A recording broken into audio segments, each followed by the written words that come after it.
Sa huli, bumuelta ang senadora laban kay Pangulong Duterte na nasa likod umano ng lahat ng panggigipit sa kanya.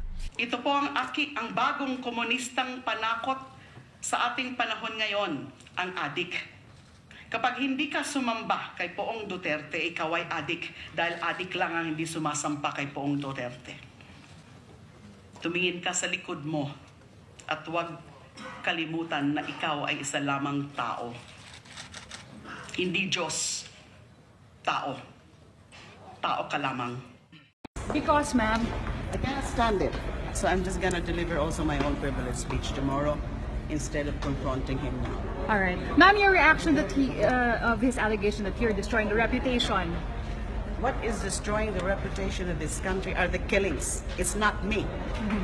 I'm gonna deliver my own privilege statement, a privilege speech tomorrow and respond. Are you prepared, ma'am, for the investigation tomorrow? Mr. President, may I recognize? Senator Pacquiao, for purposes of interpellation, is recognized. Mr. President,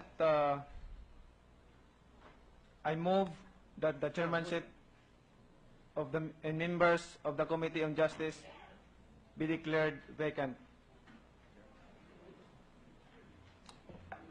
Kasi hindi na nasusunod yung rules ng Senate, no? As a committee member, as committee chair, dapat sundin natin yung rules ng Senate.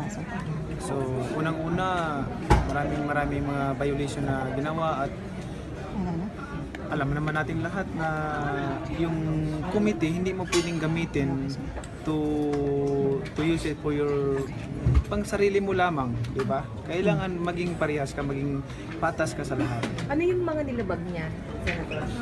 Hindi na siguro natin isa-isa, napakarami, no? Napakarami siguro ang nilabag niya. Kung alam natin yung rules ng Senate at saka being chairperson ng isang committee, kailangan magpare-parehas ka.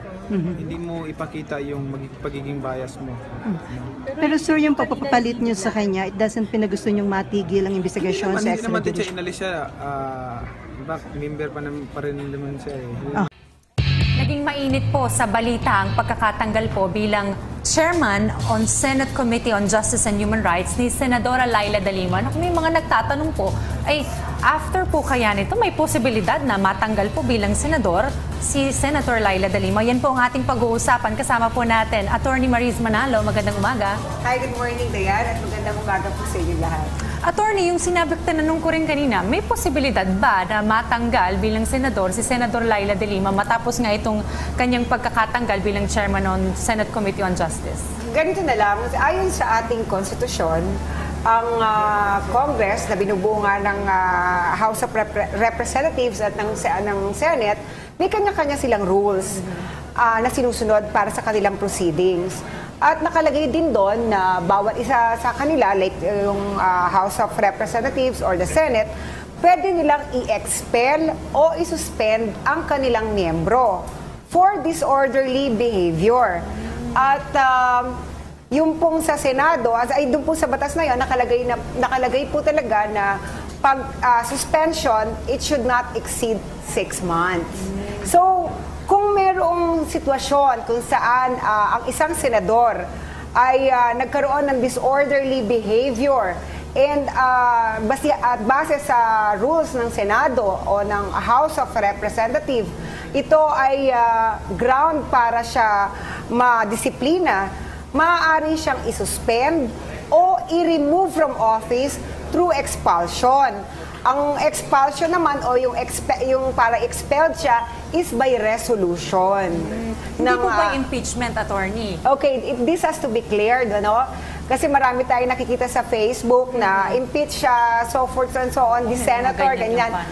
Ang mga pwede lang po impeach ay number one, syempre presidente, mga justices of the Supreme Courts, and others. Pero po yung mga senators, maaari hindi po sila under sa impeachment, hindi sila sakop doon. Para po sila matanggal sa kanilang pwesto bilang senator, ang kailangan po ay magkaroon ng resolution ang kanilang tawag ito yung Senate, ang Senate para sila i-expelled. And ang kailangan po dito ay at least 2/3 of the, when nagbobotohan sila and 2/3 should concur. Sa 24 senators po, ang 2/3 is 16.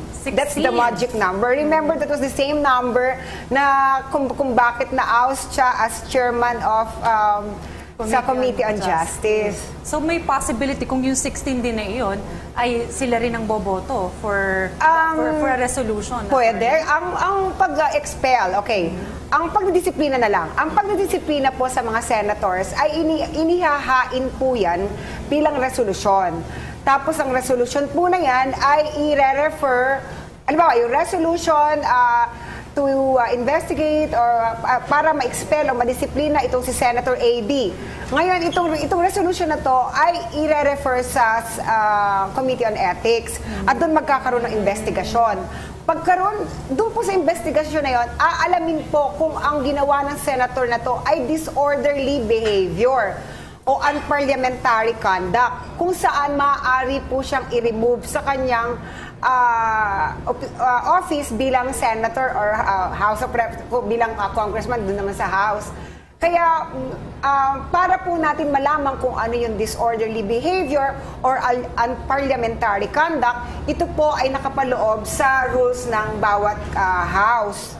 Pero Dayan, if you, ito na lang, masabi ko din sa kanila, mayroon ng desisyon ang Supreme Court in the past kung saan po ay I think it was Senator Congressman, I'm sorry, but it was Senator Alejandrino in 1924 kung saan siya ay pinatawan ng Senate by resolution, of course, ng 1 year. 1 year suspension. Kasi wala pa nun yung proviso talaga na ang suspension should be 6 months only. So 1 year po siyang na-suspend. And kasi ano yan, nagkaroon sila ng physical, parang siguro na nagsuntukan, physical assault sa kapwa niya senator.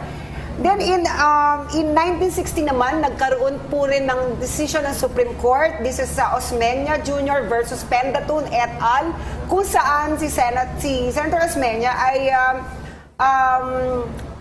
sinuspend dahil lamang sa isang privilege speech na ginawa niya laban kay, I think, President Garcia, I think that time, kung saan sinasabi niya na itong si Presidente, yung dating libreng pinoprovide, benepisyo ng gobyerno, ngayon ay may bayad na. Is compare mo yung before, ngayon mas matitindi talaga ang nag-aawayan na sa privilege speech. And because of that, nagkaroon ng resolusyon para siya disiplinahin. Kung saan siya ay nasuspend for, I think, 15 months. Dinala niya ito sa Supreme Court, pero sabi ng Supreme Court, hindi namin pwedeng pakialaman kung ano ang disorderly behavior ayon sa mga senators or sa rules ng Senado o ng Kongreso. However, sabi ng Supreme Court, kung saan ang rules ng Pilipinas patungkol sa mga yung Senate rules ganyan ay base sa American rules ng Senado nila. Nagkaroon na ng pagkakataon kung saan ang mere privilege speech of a senator na ginawa niya na yung ginawa na yun ay naging daan kung saan naparusahan o nadisiplina yung senator na nagbigay ng kanyang privilege speech. Attorney, panghuling tanong, basehan sa batas ng itong paghahain ng resolusyon para ma-suspend? Ito po ay nakapaloob sa Article 6, Section 16, Paragraph 3 ng ating konstitusyon. Kung saan po nakapaloob din doon na by concurrence of 2/3 of all its members, ang bawat House, Senate and HR, pwede po nilang i-suspend o i-expel ang kanilang miyembro. Subalit pag suspension, ito po ay hindi dapat mag-exceed ng 6 months. So 6 months lang po yung time if ever po masuspend. Pero expel, of course, you're removed from office, di ba? Kaya, I remember siguro kaya din nag-sorry si Senator Trillanes. Kasi what he did naman was unparliamentary conduct talaga. Pwede. But hindi natin alam kung what's gonna happen in the next few days. Pero you know what? Kasi dapat nagkakaroon din ng pagkakataon kung dapat masala yung mga conduct ng ating mga senators at even sa Congress para din, alam mo yun, yung, kasi nawawala na yung kanilang, naging unparliamentary na yung ginagawa nila. Ginagamit nila yung kanilang opisina para, ilabas yung kanilang mga hinaing. Hindi lang yun, para tirahin ang isang tao, especially the president. Abangan po natin ang mga susunod na mga pangyayari sa Senado. Kung ano po ang mga magiging action pa patungkol po sa mga issue na yan. Marami pong salamat, Attorney Maris Manalo, for joining us again this morning. Thank you, Dayan.